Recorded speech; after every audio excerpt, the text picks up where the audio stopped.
우리는 지난 그 6월 그 한 달 동안에 그 디모데전서를 함께 좀 살펴보고 있습니다. 이제 이 바울이 디모데에게 띄운 이 개인적인 이 편지를 통해서 교회가 붙들어야 할 핵심적인 메시지들, 그리고 이제 교회가 세워지려면 우리가 붙들어야 할 말씀들이 어떠한 말씀들인지 우리가 함께 지금 공부하고 있습니다. 첫째 주에 들었던 말씀 기억하시나요? 교회여 그리스도의 은혜를 기억하라, 이 말씀이었습니다. 그래서 이 말씀을 통해서 이 바울이 디모데로 하여금 바울과 디모데의 공통분모인 그리스도를 기억하는 것이 얼마나 중요한지, 그래서 우리가 부재의식이 아니라 무언가 내가 남들보다 덜 가졌다, 없다라고 하는 부재의식이 아니라 그리스도께서 나에게 많은 것을 주셨다라고 하는, 그래서 내가 그 빚진 마음이다라고 하는 이 부채의식으로 살아가는 것이 얼마나 중요한지를 살펴보았고요. 더불어 우리가 바울처럼 그리스도의 긍휼과 자비를 통해 변화된 하나의 좋은 사례가 되기를 그렇게 함께 소망했었습니다. 둘째 주에는 교회여 거짓에 저항하라라고 하는 이 말씀 우리가 함께 나눴는데, 건전한 교훈과 사랑으로 이 거짓에 저항해야 하는 것을 배웠습니다. 특별히 거짓 메시지가 향하고 있는 이 목표가 우리의 무지와 더불어서 우리 안의 욕망이다. 그래서 우리의 욕망을 거슬러서 그리스도의 사랑을 통해 이루어지는 이 하나님의 역사에 우리가 함께 동참하자, 이런 이야기들 함께 나눴고요. 그리고 이제 지난주에는 교회여 사람을 세우라라고 하는 말씀을 통해서 교회는 사람이고 때문에 우리 각 사람들 한 사람 한 사람이 잘 성장해 가는 거가 너무 중요하다. 그래서 이를 위해서 우리가 인격적 관계 안에 우리가 들어가는 것, 그리고 서로의 성장을 함께 돕는 것의 중요성을 함께 나눴습니다. 지난 3주간의 말씀들이 어떻게 잘 떠오르시는지 모르겠어요. 오늘은 우리가 디모데전서 4장 6절에서 10절에 있는 말씀 함께 살피려고 하는데, 이 모든 것들을 이루기 위해서, 그러니까 지난 3주 동안 우리가 들었던 이 말씀들이 실제로 우리의 삶에 역할을 하고 그 작동되기 위해서 꼭 실천해야 할 경건 훈련에 대한 말씀인데, 이 말씀을 우리 함께 좀 읽어보도록 하겠습니다. 디모데전서 4장 6절에서 10절, 그렇게 길지 않은 말씀이니까요, 우리 다 같이 한번 읽어볼까요? 읽겠습니다. 시작. 그대가 이런 교훈으로 형제자매를 깨우치면 그대는 믿음의 말씀과 그대가 지금까지 좇고 있는 좋은 교훈으로 양육을 받아 그리스도 예수의 좋은 일꾼이 될 것입니다. 저속하고 헛된 꾸며낸 이야기들을 물리치십시오. 경건함에 이르도록 몸을 훈련하십시오. 몸의 훈련은 약간의 유익이 있으나 경건 훈련은 모든 면에 유익하니 이 세상과 장차올 세상의 생명을 약속해 줍니다. 이 말은 참말이요 모든 사람이 받아들일 만한 말입니다. 우리가 모든 사람, 특히 믿는 사람의 구주이신 살아계신 하나님께 소망을 두므로 우리는 수고하며 애를 쓰고 있습니다. 아멘.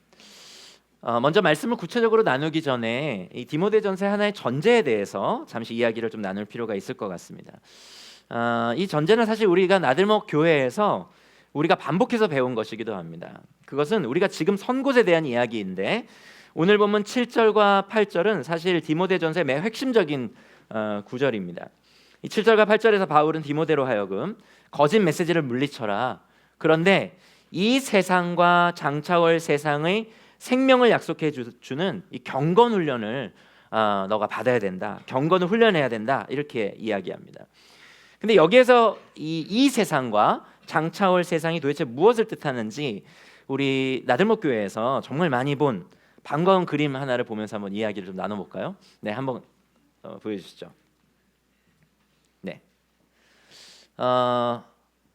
이 그림을 보면 그분이 생각나네요. 네, 이 세대가 있습니다. 기독교의 역사는 이렇게 선형적으로 그려지고 있는데, 하나님께서 세상을 창조하시고 이 세상, 이 역사가 끝나는 날까지의 역사가 이 세대입니다. 근데 이 역사 가운데에서 예수 그리스도가 오셨죠. 2000년 전, 약 2000년 전에 예수 그리스도가 이 땅 가운데 오셨습니다.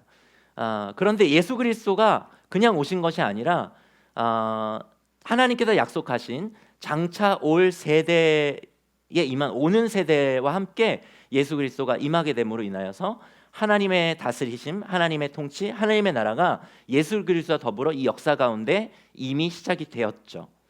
그래서 이 역사는 예수님께서 다시 오실 때 이 역사가 끝이 나게 되지만, 예수님이 오시고 이 예수님이 다시 오시는 그 날 사이를 살아가는 우리는 이 땅을 살아가지만, 이 세대를 살아가지만 예수님과 함께 오는 세대를 더불어 살아가는, 이미 임한, 그리고 아직 완전히 오진 않았지만 이미 임한 하나님의 나라를 살아가는 사람들이 바로 우리다라고 하는 것입니다. 디모데전서의 이야기 속에 디모데야, 우리가 바로 이 세대와 오는 세대, 이 하나님 나라의 이중 구조 속에 살아가는 사람들인데, 이 세대와 이 세대 속에서 하나님 나라의 오심을 누리는 우리는 모두 경건에 이르는 훈련을 받아야 된다. 바울이 이렇게 이야기하고 있는 것이죠. 그래서 이미 임했지만 아직 임하지 않은 하나님 나라를 살고 있는 우리가 교회다운 교회로 서가려면, 사람다운 사람으로 우리가 서가려면, 바울이 도전하는 거짓에 저항하려면, 그것을 꼭 이루려면 우리가 받아야 될 훈련이 하나 있는데, 그것이 경건 훈련이다. 이렇게 바울이 이야기하는 것입니다. 네, 됐습니다. 그렇다면 바울이 여기서 이야기하는 이 경건 훈련, 경건은 무엇을 말하는 것일까요? 여러분, 경건 훈련은 뭐가 떠오릅니까? 무슨 훈련을 얘기하는 것일까요? 그냥 단순하게 생각하면 아마 모든 분들이 오늘 목사님께서 열심히 기도하고 열심히 말씀 생활에, 예배 생활, 이 훈련을 잘 받아야 된다, 아마 이렇게 말씀하지 않을까, 이렇게 생각을 대부분 하셨을 것입니다. 왜냐하면 우리가 그냥 단순하게 생각하면 이 경건이라고 하는 것, 이 경건 훈련이라고 하는 것은 기독교인으로서 우리가 마땅히 드리는 여러 가지 그 종교적인 행위들이 있잖아요. 뭐 기도를 한다든지, 아니면 성경을 묵상하고 연구하는 것이라든지, 또는 교회에서 이렇게 예배 드리는 것, 이것을 뜻한다라고 우리가 그냥 생각할 수 있을 것 같습니다. 그런데 사실 이 디모데전서에서 바울이 이야기하는 이 경건은 그보다는 좀 더 큰 개념이에요. 그것을 물론 포함하지만 그보다는 좀 더 큰 개념입니다. 오늘 이 경건으로 번역된 유세베이아라고 하는 이 헬라어는 신약 성경에 모두 15번 사용돼요. 15번. 제가 이렇게 조사를 해보니까 신약이 어디에 사용되냐면은 베드로후서에서 4번 사용됩니다. 베드로후서에서 4번 사용되고, 그리고 디모데전서와 같은 목회 서신이 또 다른 성경인데 뭐냐면 디모데후서랑 디도서가 있는데, 디모데후서, 디도서, 그리고 사도행전에 한 번씩 이 유세베이아가 사용돼요. 유세베이아, 경건이 사용됩니다. 그리고 나머지 8번이 모두 이 디모데전서에서 사용이 돼요. 한 가지 특이한 점은 이 디모데 전후서, 디도서와 같은 이 목회 서신 외에 다른 바울 서신들 있잖아요. 근데 다른 바울 서신에서는 이 유세베이아라고 하는 단어를 바울이 사용하고 있지 않습니다. 학자들 사이에서는 디모데 전서나 디도서는 바울이 쓴 게 아닐 것이다. 왜냐하면은 이런 용어들의 차이들이 있거든요. 단어 사용의 차이들이 있기 때문에 이건 바울이 쓴 것이 아니다, 이렇게 주장하기도 하지만 저는 그렇게 생각하지는 않습니다. 그럼 어쨌든 특이한 거는 분명하죠. 이런 건 별로 재미가 없으실지 모르겠지만, 우리말 성경에서 이 경건이라고 그래서 동일하게 번역된 단어들하고 오늘 우리가 디모데전서에서 마주하는 이 경건은, 그러니까 엄밀히 말하면 조금 의미적 차이가 있다라고 하는 것이에요. 그래서 저도 이 단어를 어떻게 정의를 내려야 할까, 그게 참 많이 고민이 되었습니다. 많은 학자들이 이 디모데전서의 유세베이아에 대한 정의를, 여러 학자들이 좀 다르게 정의를 내렸어요. 어떤 학자들은 이 유세베이아를 하나님을 향한 인간의 경건성의 내용이 되는 경외심과 사랑이 합쳐진 것이라고 정의를 내리기도 했고, 또 어떤 학자는 그냥 단순히 그리스도인들이 가져야 될 어떤 도덕성을 이 경건으로 정의해야 된다, 이렇게 이해하는 학자들도 있었습니다. 그리고 우리가 잘 아는 이 칼빈은 순결한 양심으로 하나님께 예배할 수 있는 마음, 이렇게 정의를 내리기도 했어요.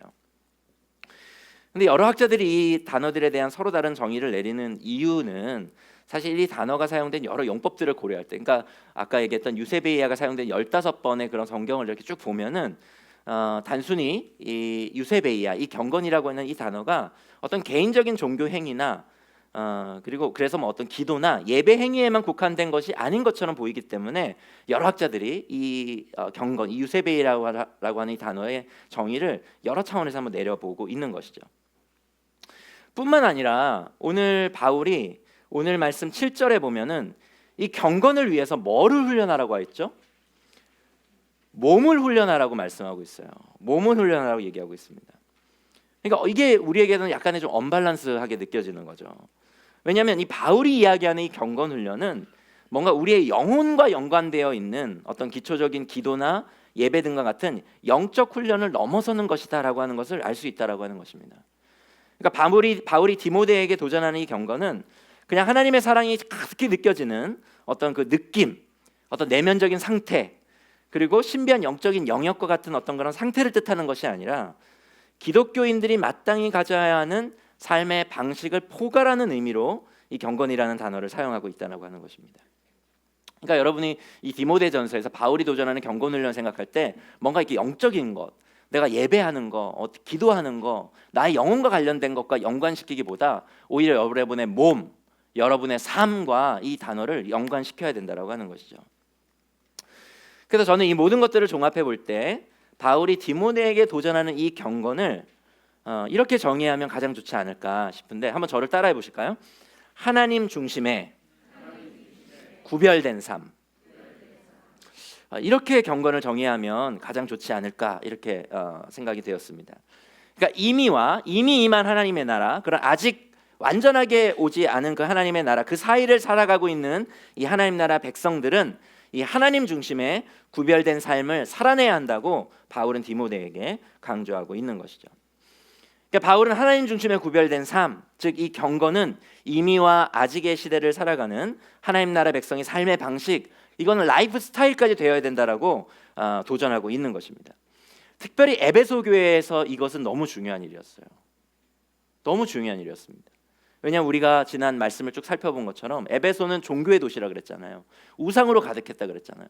아데미 신전과 그와 연계되어 있는 삶의 문화, 정치, 어떤 종교, 철학, 사람들의 세계관, 경제생활까지 이 에베소에는 그 우상 숭배와 연관되어 있는 것들이 가득했거든요.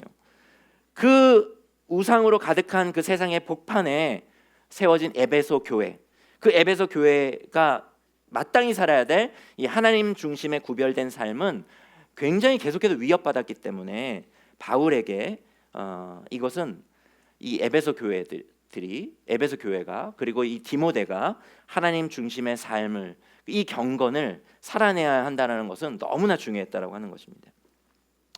근데 이 경건은, 이 하나님 중심의 구별된 삶은 에베소 교회에게만 필요한 것이 아니라 깨어진 이 세상의 한복판에서 교회로 부름받은 우리 나들목 동행교회, 우리에게도 이 훈련이 절실히 필요하고 요구된다라고 하는 것이죠. 근데 이게 어려운 게 뭐냐면은, 사실은 저는 오늘 설교가 사실 가장 어려웠어요. 가장 부담이 됐습니다. 왜냐하면 이 삶이 예배 중에 우리 가운데 임하거나 뭔가 그 하나님의 그 성령을 통해서 우리 가운데 그냥 자연스럽게 임하면 너무 좋겠는데 그런 게 아니라는 거예요. 이 삶은, 이 경건은 우리에게 그냥 그렇게 주어지는 것이 아니라는 데에 문제가 있다라고 하는 것입니다. 그러니까 하나님 나라 중심의, 하나님 중심의 구별된 삶과 그로 인한 어떤 라이프 스타일, 삶의 방식은 그냥 우리가 이렇게 설교를 듣고 예배 가운데 감명을 받아서, 은혜를 받아서, 소위 은혜를 받아서 진심으로 그렇습니다 하나님, 맞습니다, 아멘 한다고 해서 우리에게 그냥 이루어지고 주어지는 것이 아니라고 하는 것이죠.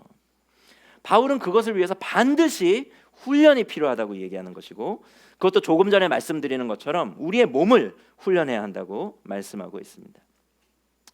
그 오늘 본문 7절과 8절에서 이 훈련하다로 번역되어 있는 단어가 헬라어로 김나제라고 하는 단어거든요. 근데 이 단어는 어디에서 파생된 단어냐면은 김노스라고 하는 단어에서 파생되었습니다. 근데 이 김노스라고 하는 단어가 원래 의미가 뭐냐면 벌거벗다, 이런 뜻이에요. 벌거벗다.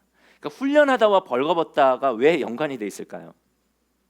이게 당시에 이제 문화적인 배경이 있는데, 그게 뭐냐면은 당시에 이제 달리기나 격투기 같은 그 운동 선수들이 있었어요. 옛날에 이렇게 고대 사회에. 그런데 그 사람들이 경기에 참여하거나 또는 훈련할 때는 운동 선수들이 옷을 벗고 훈련하거나 경기에 참여했다고 합니다. 그렇기 때문에 이렇게 옷을 벗다라고 하는 거가 훈련하다라는 단어를 파생시키고 그것과 연관된 단어라고 하는 거예요.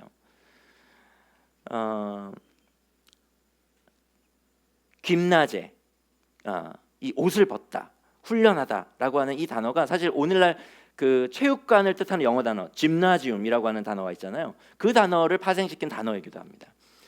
그리고 10절에서도 이 바울이 수고하고 애를 쓴다라고 하는 표현을 쓰고 있는데 이 단어 역시도 레슬링 선수들에게 주로 적용됐던 단어들, 레슬링 선수들과 연관됐던 그런 단어라고 해요. 최근에 그 U20 지난주에 제가 정말 감명받았습니다. 지난주에 우리가 그 U20 결승전이 있었던 그 새벽에도 불구하고 우리 나들목 동행교회 성도들이 얼마나 이 말씀을 집중해서 들었냐. 분명히 새벽에 그 경기를 관람하고 이 자리에서 깨어서 말씀을 들었던 사람도 있었을 거예요. 근데 사실은 그 U20 그 경기가 왜 대단했냐면은 우리나라가 이게 피파가 주관하는 그 월드컵에서 결승까지 간 적이 없었잖아요. 근데 우리 젊은 우리 청년들이 그 일을 해낸 거죠. 그렇기 때문에 이게 너무나 그 큰 일이었으니까 우리 문재인 대통령이 청와대에서 지난주에 그 선수들을 다 이렇게 초청해가지고 만찬도 하고 막 칭찬하고 격려하고 그랬었더라고요. 근데 이제 바울 당시에도 이 운동 선수들이 운동 경기에서 우승을 하게 되면은 이 경기장이나 또는 고향에서 성대한 대접을 받았습니다. 어떤 대접을 받았냐면은 이 성벽에 당시에 이렇게 성벽 같은 게 있잖아요. 고대사의 성벽에 그 우승한 자의 이름이 새겨지기도 했고요. 그리고 평생 세금이 면제되기도 했습니다. 그리고 심지어는 평생 먹을 양식을 시에서 공급하기도 했었대요. 정말 좋겠죠. 네, 정말 좋겠죠. 이거 얼마나 그 운동 선수들이 이 옷을 벗고 열심히 운동했겠습니까? 그래서 수고하며 애를 쓰고 있는 것이죠. 근데 그 그림 거기에 사용되어 있는 이 단어를 바울이 너희들이 경건을 이루기 위해서는 이와 같이 훈련해야 된다라고 바울로 하여금 당시의 고대 사회에 그렇게 평생 내가 양식을 얻기 위해서 또 세금을 면하기 위해서 또 굉장히 이렇게 정말 어떻게 보면은 승리자의 명예와 이것들을 얻기 위해서 열심히 운동했던 당시 운동 선수들의 그 그림과 이미지를 바울이 동일하게 이 에베소 교회 성도들에게 그대로 그 그림을 가져와서 이와 같이 너희들이 이 경건을 훈련해야 된다라고 이야기하고 있는 것입니다. 여러분 우리가 바울이 이 디모데에게 조언하는 이 경건에 이르려면 즉 하나님 중심의 이 구별된 삶을 살아내려면 우리는 훈련해야 합니다. 우리의 몸을 훈련해야 돼요. 우리의 몸이 살아가는 삶을 훈련해야 합니다.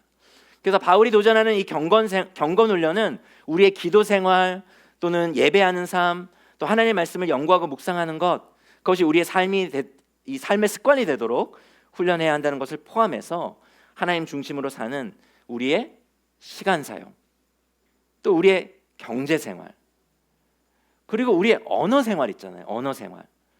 지난주에 이렇게 우리 경조 형제님이나 이렇게 사진을 이렇게 찍으시잖아요. 우리 공동체. 그래서 저도 이제 그 찍은 사진들이 이제 나들목 페이스북 페이지에 이렇게 올라오는 것들을 나중에 이제 보게 되는데 거기에 우리 아이들이 그 마예를 쓰는 거가 이렇게 사진 찍혔더라고요. 누가 썼는지 모르겠지만 거기 그 욕하지 않게였나 뭐라고 써 있었죠?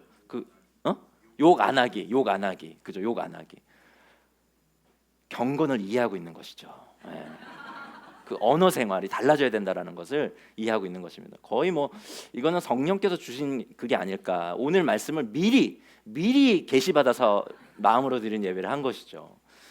우리의 언어 생활, 우리의 직장 생활, 그리고 연애와 결혼과 부부 생활, 그리고 우리 청소년 우리 고음 지체들 같은 경우 우리의 공부하는 삶의 방식에 대한 또 그런 현장에 대한 훈련을 해야 된다라고 하는 것입니다. 오늘 우리가 꼭 기억해야 되는 것은 이 경건을 훈련하라는 이 바울의 도전과 함께 바울이 도전하는 몸을 훈련해라라고 하는 것을 꼭 기억해야 할 필요가 있습니다. 근데 문제가 있어요. 근데 이제 오늘 설교가 어려운 건 뭐냐면은 예를 들면 이런 겁니다.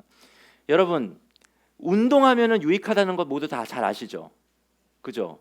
운동해야 건강해질 수 있습니다. 근데 실제로 그것을 위해서 운동하는 사람들이 우리 가운데 얼마나 됩니까? 이게 참 많지 않거든요. 이게 살이 찌신 분들 같은 경우 내가 다이어트 해야지라고 마음 먹고 소망하고 열망하는 분들은 많지만 실제로 그 다이어트를 위해서 훈련하고 그거를 위해서 운동하는 분들은 사실 적다는 데 문제가 있는 것이죠. 제가 오늘 설교를 하면서 맞아 훈련해야 돼. 그런데 이 은혜를 이빠이 받으셨다고 한들 오늘 이 예배당을 나가서 조금도 우리가 실천하지 않는다면 사실은 이게 아무런 소용이 없는 거거든요. 거기에 이제 우리의 문제가 있다라고 하는 것입니다. 그러니까 저를 포함해서 여러분들과 우리 모두가 물론 여기에 예외도 있습니다. 저와 같지 않은 분들도 물론 있어요. 그러나 우리들 대부분이 의지력이 약하다는데 이 문제가 있다는 거예요. 여러분 딱 떠올려 볼까요? 2019년 새해 여러분이 결단한 거 한번 떠올려 보십시오. 딱 떠올렸을 때 지금 딱 생각이 나서 내가 오늘 맞아 그 새해 결심들 그래서 내가 오늘까지 이런 일 하고 있지 이렇게 생각하는 분들이 있는 반면에 제가 장담하기로 대부분은 내가 뭘 다짐했어 뭘 계획했었지 이렇게 생각하는 분들이 대부분이실 것입니다. 네. 지금 굉장히 공감대가 형성된 거 여러분 느끼시죠? 네. 제가 어느 책에서 이 그림을 봤는데 굉장히 공감되더라고요. 한번 보여주시겠어요? 헬스클럽 출석률. 예. 이게 왼쪽은 거의 퍼센트입니다. 퍼센트. 이게 1월에는 거의 매일 가는 거죠. 예. 근데 2월에 살짝 다운됐다가 내가 이러면 안 되지. 저희가 그러니까 구정이 있잖아요. 구정, 그죠? 구정에서 다시 결심해가지고 3월에 좀 갔다가 이게 계속 하향되는. 어느 책에서 이 그림을 봤는데 굉장히 공감되더라고요. 저도 그랬거든. 저도 여러분 그 헬스클럽에 그 등록할 때 뭐 6개월 단위로 1년 단위로 끊어보신 적 있으시죠? 저도 있었습니다. 거의 그러나 이제 그 가을 이후로는 괜히 가면은 그 이상한 사람 취급받을 것 같잖아요. 너무 오랜만에 가니까. 네. 저도 그런 경우 참 많이 있었습니다.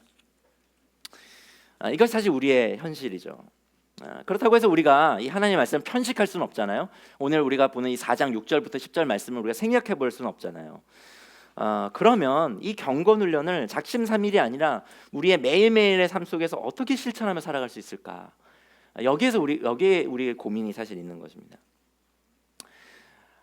그런데 제가 최근에 굉장히 재미나게 보고 또 도전받은 책 중에 요즘 최근에 베스트셀러입니다.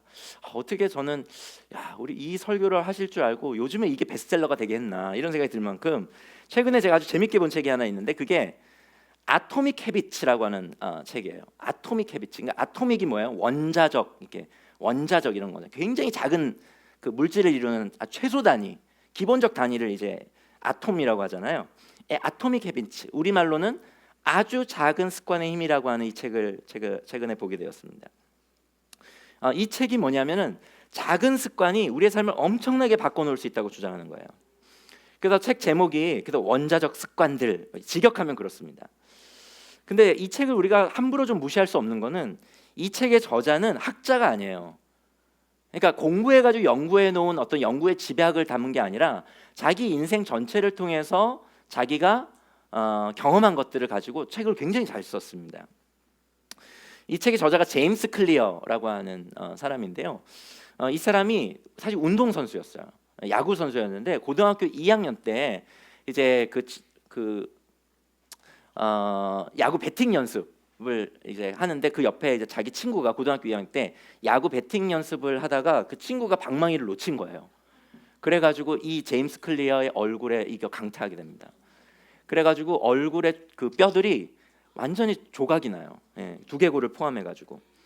그래서 당시에 그 쇼크가 와가지고 심정지가 당연히 병원으로 빨리 실려갔겠죠. 근데 그 병원에서 심정지가 3번이나 오고 그리고 이제 그 꽤나 오랜 시간 이제 병원에서 있었는데도 불구하고 이제 안구가 이렇게 돌출된 채로 집으로 돌아갈 수밖에 없었던. 그러니까 그만큼 충격이 엄청나게 컸던 거죠.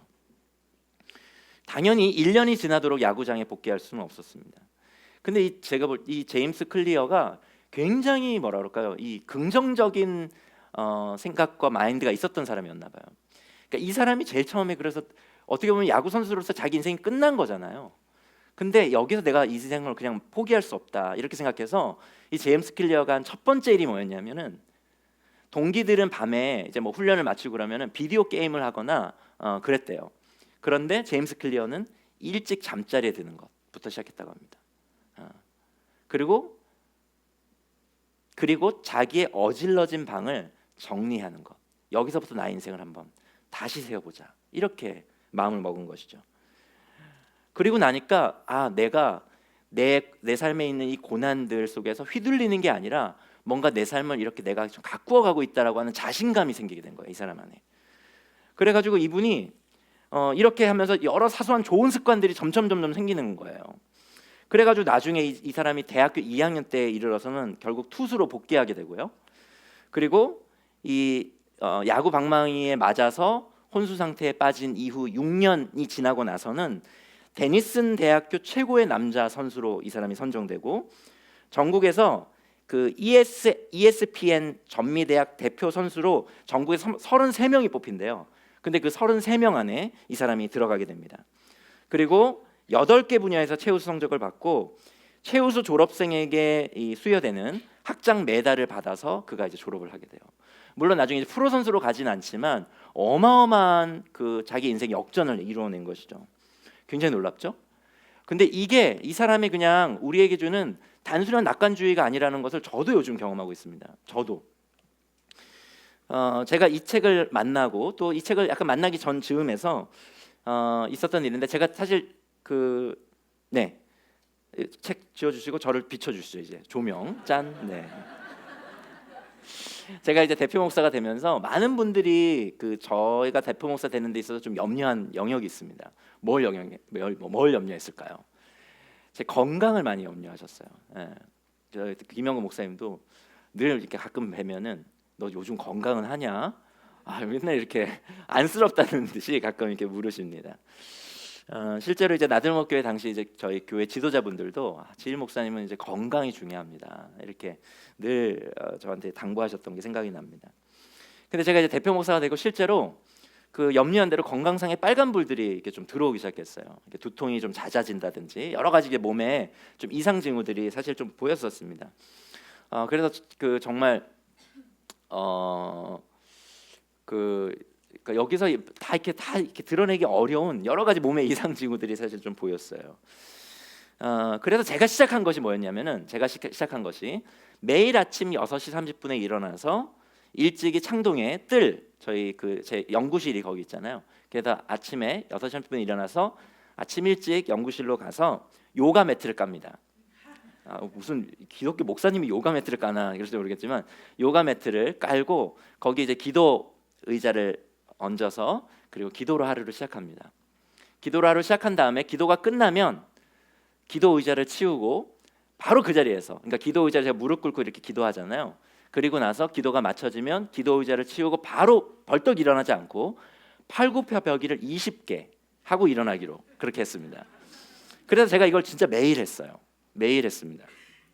그리고 나서 놀랍게도 그 팔굽혀펴기가 현재는 70개가 되었습니다.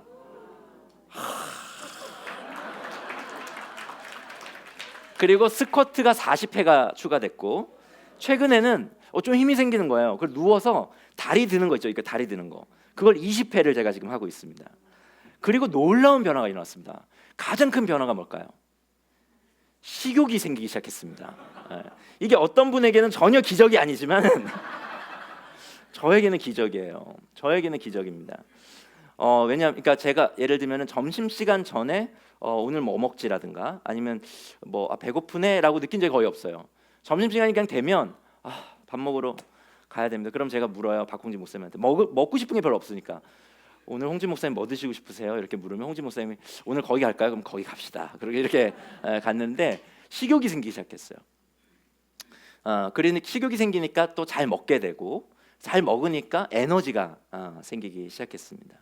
그래서 조금씩 정말 체력이 좋아짐을 느껴요. 좋아짐을 느낍니다. 그러니까 정말 작은 습관 하나가 제 몸에 배이니까 제 삶에 많은 것들이 변화가 되게 됩니다. 체력이 생기니까 말씀을 준비하거나 사역을 하거나 기도를 할 때에도 훨씬 힘이 생기는 것을 느껴지게 됩니다. 그래서 요즘에 최근에 한 목사님이 저한테 카톡을 하나 보내셨어요. 목사님, 요즘에 목사님이 에너지가 넘치는 것 같아서 참 보기가 좋습니다. 이렇게 얘기를 했는데 그게 영적인 게 아닙니다. 팔굽혀펴기 20개 거기서 시작된 것 같아요. 물론 영적인 건 포함하지만 우리가 하나님 중심에 구별된 삶을 살아가려면은 예배와 기도 생활이 우선돼야 되죠. 그건 당연합니다. 그래서 우리가 나들목 공동체의 두 번째 훈련 과정인 풍성한 삶의 첫걸음에서부터 받은 훈련 중에 하나가 뭐죠? 10-10-10입니다. 10-10-10. 여러분 지금 한번 눈을 감고 한번 제가 한번 손을 들어서 지금 가운데 10-10-10 하고 계신 분 만약에 이렇게 손을 들라고 하면은 얼마나 하고 계실까? 제가 이런 생각이 드는데, 그러니까 10-10-10이 뭐냐면 아침에 일어나서 10분 잠깐 기도하거나 묵상하거나, 그리고 하루 중에 일과 중에 10분 뭐 성경을 읽거나 또는 기도하거나 묵상하거나, 자기 전에 10분. 그러니까 총 우리가 24시간 하루가 몇 분이에요? 어쨌든 네. 어쨌든 그 가운데서 30분을 투자하는 겁니다. 이게 여러분 해보신 분들 가운데 이게 쉽나요? 어렵나요? 어려워요. 쉽지가 않습니다. 우리 유영근 형제만 쉬운 게 저기 어렵다고 느끼는 것이 아니라 지금 입을 다물고 약간의 가식적으로 계신 여러분 모두가 아마 공감하실 거예요. 이거 어렵습니다. 쉽지가 않아요. 근데 제가 제안합니다. 오늘 만약 이것이 어려우신 분들은 111부터 하십시오. 111. 네. 111. 이게 뭐 김영국 목사님 2단 아닙니다. 저. 네. 111. 네. 김영국 1010 이지일 111. 이거 아니에요. 이게 뭐냐면 예를 들면 아침에 일어나서 내가 1분 그냥 침대에서 막 이렇게 비비적거리면서 화장실 힘없이 가는 게 아니라 1분 딱 1분 아침에 일어나서 예를 들면 침대에서 딱 1분 잠깐 그 자리에 앉아서 하나님 제가 오늘 하루도 저에게 호흡을 주셔서 감사합니다. 그리고 하나님을 잠시 기대하고 하나님께 잠깐 1분의 기도를 드려보자. 요걸 하는 거야. 10분 내가 책상에 앉아서 또는 기도 뭐 자리에 앉아서 10분 해야지가 아니라 1분 해보자. 1분 내가 점심시간 끝나고 다시 이제 업무 시간 시작되기 한 10분 전에 잠깐 옥상에서 1분 하나님 잠깐 생각하고 하늘 보면서 1분 잠깐 묵상하고 내려와서 업무를 시작해야지. 자기 전에 1분 내가 하나님 앞에 해야지. 근데 이제 제가 1분이라고 하는 거 원런원을 도전드리는 거는 10을 일주일에 한 번 하는 것보다 111을 매일 하라는 겁니다. 그래서 습관을 그렇게 만드시라는 거예요. 그러니까 제가 일주일에 팔굽혀펴기 70번 하는 것보다 더 중요한 건 뭐예요? 팔굽혀펴기를 10번 그냥 5일 동안 하는 게 훨씬 중요해요. 6일 동안 하는 게 매일 하는 게 훨씬 중요하다는 겁니다.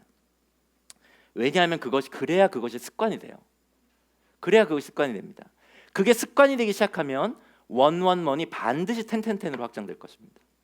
그러니까 제가 매일 팔굽혀펴기 20개를 하니까 처음에 20개 할 때는 막 부들부들 20개 하면 너무 힘들었거든요. 예를 들면. 근데 20개 하니까 힘이 되는 거예요. 그래서 10개 더 할까? 10개 더 하고 이거 하면 또 아쉬운데 한 번 더 할까? 또 에너지가 생기는데 스쿼트? 이렇게 되는 것입니다. 그래서 작은 것부터 매일 반복하는 게 중요합니다. 그리고 여기서 한 가지 더 기억하고 적용할 것이 있는데 그것은 우리의 훈련이 매우 구체적으로 계획되고 반복되어야 그것이 습관이 돼서 우리 삶의 방식이 된다는 거예요. 그러니까 내가 이제 매일 오늘 목사님 설교 듣고 그래 나도 이제 111 매일 해야지 이렇게 마음 먹는다고 해서 우리 습관이 되는 게 아니라 습관이 되는 게 아니에요. 111 한다고 해서 뭐냐면 우리의 습관으로 자리 잡으려면 우리의 계획과 목표를 보다 구체적으로 해야 되는 거예요. 111을 내가 언제 어디서 어떻게 할 것인가를 정하라는 거예요. 그러니까 이런 겁니다. 나는 매일 아침 7시에 내 침대에서 1분 동안 잠시 기도해야지. 나는 점심 먹고 나서 점심시간이 끝나기 전 12시 50분에 회사 옥상에 올라가 잠시 1분 동안 침묵하고 하나님을 생각해야지. 나는 수요일 점심시간 후에는 가정교회 식구 2명에게 연락을 해서 안부를 물어야지. 나는 매월 월급날인 25일에 월급이 내 통장에 들어오면 나의 수입의 몇 프로는 교회 헌금하고 이웃을 위해서 난 떼어 놓아야지. 이렇게 등등으로 언제, 어디서, 어떤 행동을 할 것인지에 대한 구체적인 계획을 세워야 한다는 것이죠. 그러니까 좀 더 기도해야지. 오늘 말씀드리니까 내가 성경을 좀 더 읽어야겠다. 가정교회 식구들한테 좀 더 관심을 가져야겠다. 책을 더 많이 읽어야지. 운동을 좀 해야겠다. 이렇게 마음 먹는다고 해서 그것이 우리의 습관이 자리 잡아지고 그것이 우리의 삶의 방식과 라이프 스타일이 되는 게 아니라는 것이에요. 때문에 우리는 이러한 다짐들을 위한 구체적인 계획들을 세워야 합니다. 그래서 이번 주에 여러분 한번 해보세요. 오늘 대기 하셔서 그냥 주무시지 마시고 내가 경건 훈련 가운데 난 이런 경건 훈련을 좀 해야겠다. 이 경건 훈련을 위해서 나는 언제 어디서 어떻게 할 것인지를 한번 구체적으로 계획들을 한번 세워보시기 바랍니다. 사실 이 현대인들은 이 경건을 훈련하기가 쉽지 않은 환경 가운데 있어요. 먼저 그 현대 여러 기술들이 우리의 여백들을 사실은 이렇게 빼앗습니다. 한번 여러분의 삶도 한번 돌아보셨으면 좋겠는데 우리의 삶의 틈들을 뭐가 채우냐면 여러 정보들이 채워요. 그리고 오락들이 채워집니다. 그러니까 잠시 우리는 시간이 생기면은 습관적으로 핸드폰을 켜죠. 습관적으로. 저도 깜짝 놀라요. 예를 들면 이렇게 길을 가다가 횡단보도에서 이렇게 신호등을 딱 기다릴 때 신호등을 딱 기다리면 그냥 아무런 의미 없이 핸드폰을 딱 켜더라고요. 제가 깜짝 놀랐어요. 그 페이스북을 열고 인스타그램을 합니다. 혹은 게임을 하거나 드라마를 보죠. 그리고 요즘에 또 좋은 게 뭐냐면은 그 여러분 유튜브나 넷플릭스 같은 거 같은 경우 보면 다음 회를 넘길 필요가 없죠. 다음 회 넘길 필요가 없어요. 그냥 틀어놓으면 다음 회가 자동으로 재생이 됩니다. 그러니까 우리가 드라마 이거 하나 보고 오늘 이것만 봐야지 하고 하는데 보고 나서 자동으로 다음으로 넘어가요. 근데 꼭 그 드라마 끝이 꼭 다음으로 연결되기 하잖아요. 그죠? 이게 참 쉽지가 않아요. 이거 딴 얘기인데 그래서 김영구 목사님은 그래서 저희 목사님들에게 지혜를 주시더라고요. 얘들아, 드라마는 끝까지 보면 안 돼. 그럼 결국에 그 드라마가 끝날 때까지 보게 돼. 그래서 드라마는 중간에 끄는 거야. 이렇게 얘기하시더라고요. 좋은 지혜, 그렇죠? 그러니까 약간 긴장이 루즈해질 때 그냥 끄라는 거예요. 그리고 다음에 거기서부터 보라는 것입니다. 참 지혜로운 분이세요.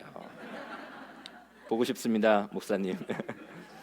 근데 어쨌든 이런 것들이 사실은 이것 자체가 나쁜 건 아니에요. 저도 드라마 보고 저도 페이스북 할 때가 있고 그렇습니다. 나쁜 게 아니에요. 그러나 문제는 뭐냐면 그러니까 우리에게 매우 익숙하고 이 현대 기술이 우리에게 이런 편리함을 주는데 문제는 이러한 문화가 이러한 기술이 이러한 편리함이 문화가 되고 우리의 습관을 형성시킨다라고 하는 겁니다.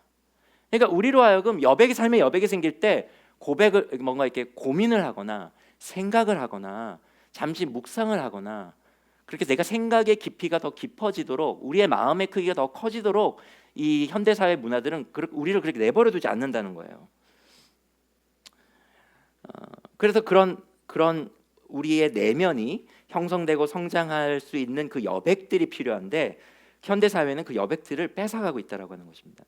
그리고 이것들이 우리와 하나님 사이까지도 침범하려고 하는데 문제가 있고 나아가서 하나님과의 구별된 삶, 바울이 디모데에게 했던 유세베이야 이 경건한 삶을 심각하게 침해하려고 하는 데까지 이것이 영향력을 미친다라고 하는데 문제가 있다라고 하는 거죠. 오늘 설교를 들고 만약에 맞다, 나는 약간 지금 빨간불이 들어오고 있어, 약간 경고등 노란불이 들어오고 있어 한다라고 한다면 여러분 오늘 이걸 잘 성찰해봐야 됩니다.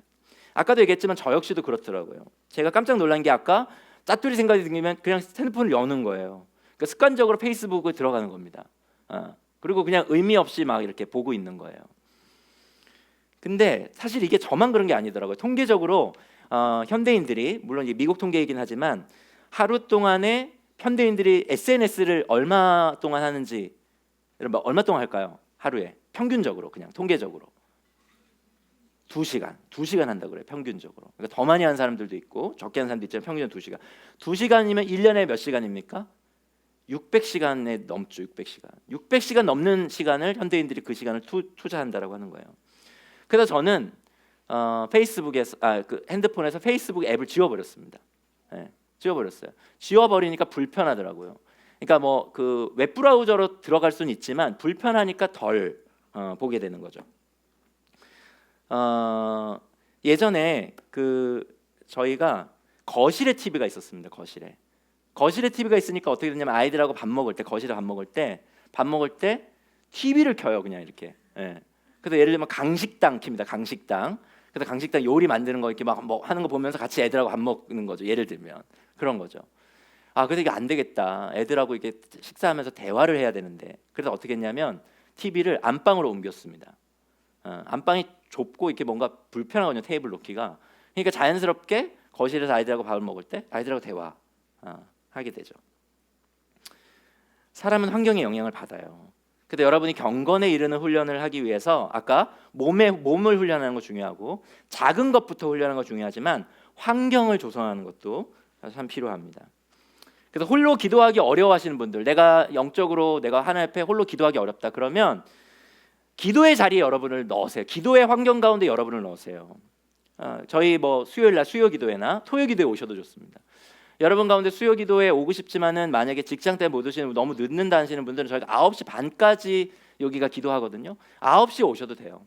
30분 동안 여기서 기도하고 그러고 가셔도 됩니다. 방에 저 같은 경우는 방에 기도 방석을 놓고 거기에 이제 기도 의자를 갖다 놓죠. 그래서 내가 뭐 책상에 앉기 전에 또는 어떤 기도에 약속한 자리에 그곳에서 기도할 수 있도록 환경을 조성하는 겁니다.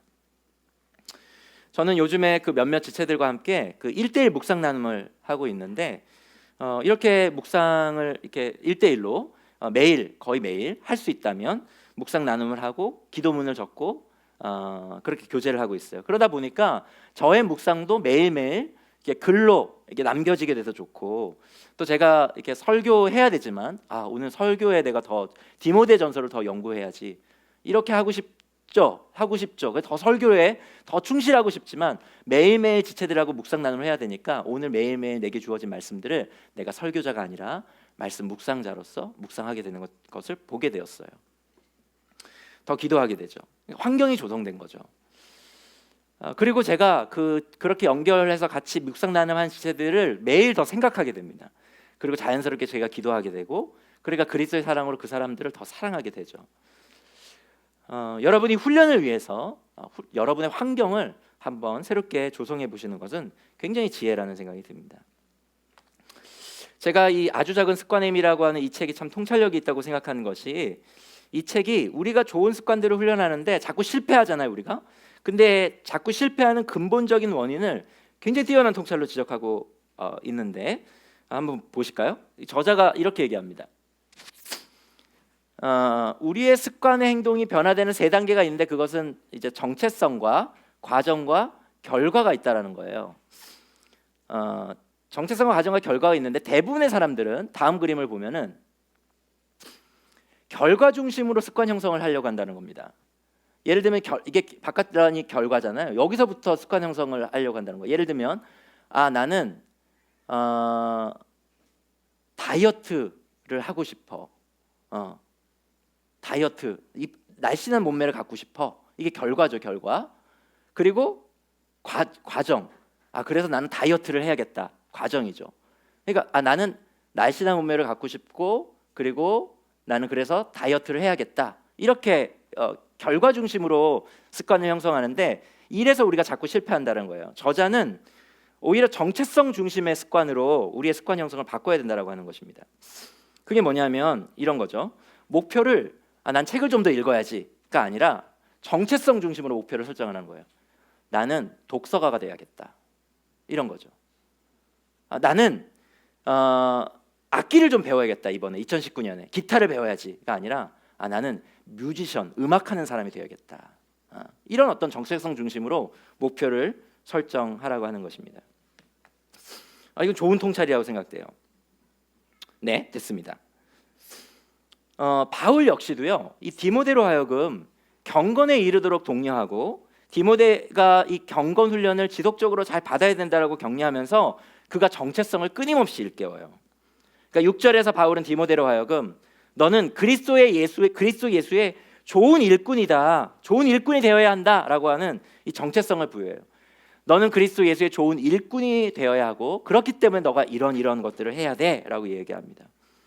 디모데후서 2장 3절에서는 비슷한 정체성을 디모데에게 부여하는데, 그게 뭐냐면 그리스도 예수의 좋은 경사다라고 디모데를 불러요. 그리고 6장 11절에서는 디모데를 너 하나님의 사람아 이렇게 부르고 있습니다. 저 역시 저를 하나님을 사랑하는 그리스도 예수의 제자, 하나님을 사랑하는 그리스도 예수의 제자라고 하는 정체성을 제 자신에게 끊임없이 부여합니다. 제가 이런 정체성을 갖지 않으면 저는 성경을 연구하는 거가 단순히 설교를 위해서 그냥 연구하는 데 그칠 것이에요.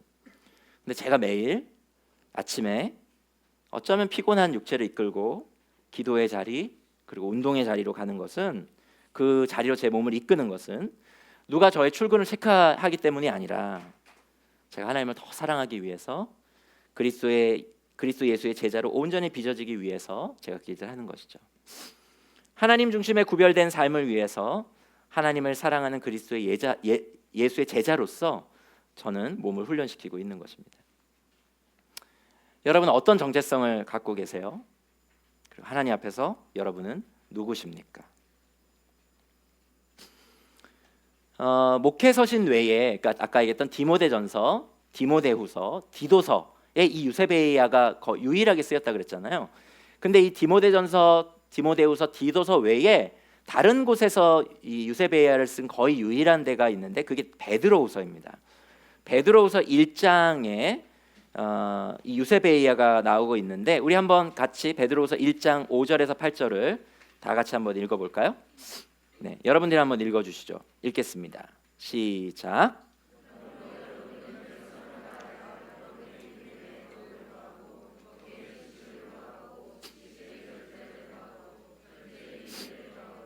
인내에 경건을 더하고 경건에 신도 간의 우애를 더하고 신도 간의 우애에 사랑을 더하도록 하십시오.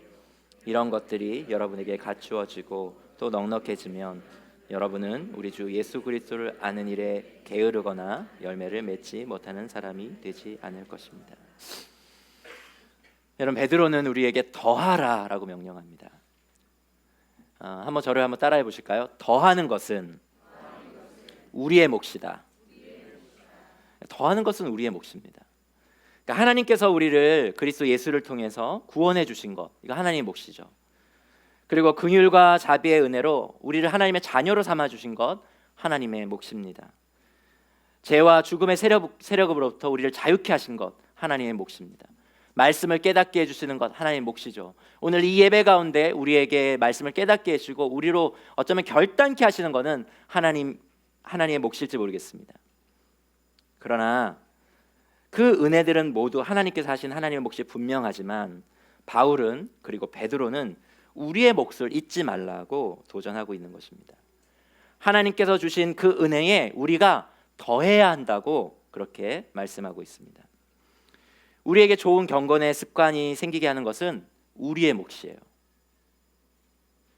우리에게 좋은 경건의 삶의 방식이 형성되는 것, 이 세상 속에서 하나님 없이 살아가는 이 세상 속에서 하나님 중심의 구별된 삶을 건설해 가는 것, 그리고 그것을 삶의 방식으로 세워가는 것, 그 경건을 훈련하는 것은 우리의 몫이라고 하는 것입니다. 결코 쉬운 일은 아닐 것이에요. 그러나 작은 것들부터, 오늘 우리가 배웠던 것처럼 작은 것들부터 우리가 훈련을 해나가기 시작할 때 하나님께서는 우리에게 도움의 손길들을 주실 것입니다. 여러분들이 간절히 기다리시겠지만 오늘은 저의 명언 대신에 김영국 목사님의 명언으로 말씀을 맺겠습니다. 김영국 목사님 풍산기에 이렇게 얘기하셨죠. 새로운 습관을 만드십시오. 새로운 습관이 인격을 바꿉니다. 인격이 바뀌면 인생도 바뀝니다. 함께 기도하시겠습니다.